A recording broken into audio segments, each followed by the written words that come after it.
A reading from the book of 1 Samuel. Today is September 10th. Our reading from 1 Samuel is chapter 21.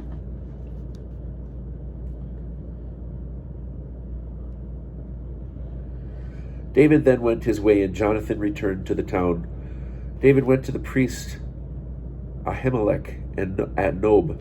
Ahimelech came out in alarm to meet David, and he said to him, "Why are you alone and no one with you?" David answered the priest Ahimelech, "The king has ordered me on a mission, and he said to me, 'No one must know anything about the mission on which I am sending you, and for which I have given you orders. So I have directed my young men to such and such a place. Now then, what have you got on hand? Any loaves of bread? Let me have them, or whatever is available." The priest answered David, "I have no ordinary bread on hand. There is only consecrated bread, provided the young men have kept away from women." In reply to the priest, David said, "I assure you that women have been kept from us, as always.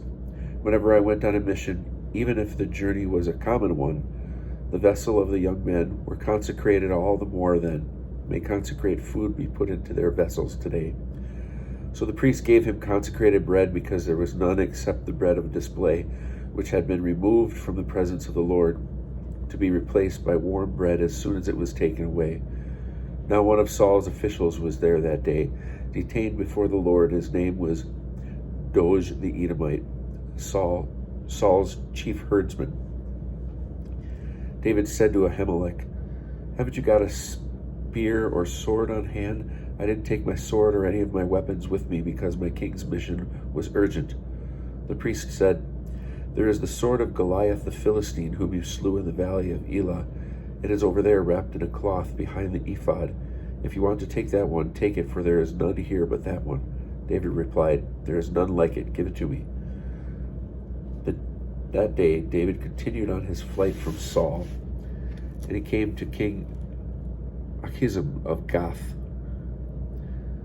The courtiers of Achish said to him, "Why, that's David, king of the land. That's the one of whom they sing as they dance. Saul has slain his thousands, David his tens of thousands." These words worried David, and he became very much afraid of King Achish of Gath. So he concealed his good sense from them. He feigned madness for their benefit. He scratched marks on the doors of the gates and let his saliva run down his beard. As Achish said to his courtiers, "You see, the man is raving. Why bring him to me? Do I lack madmen around you, that you have brought this fellow to rave for me? Should this fellow enter my house?"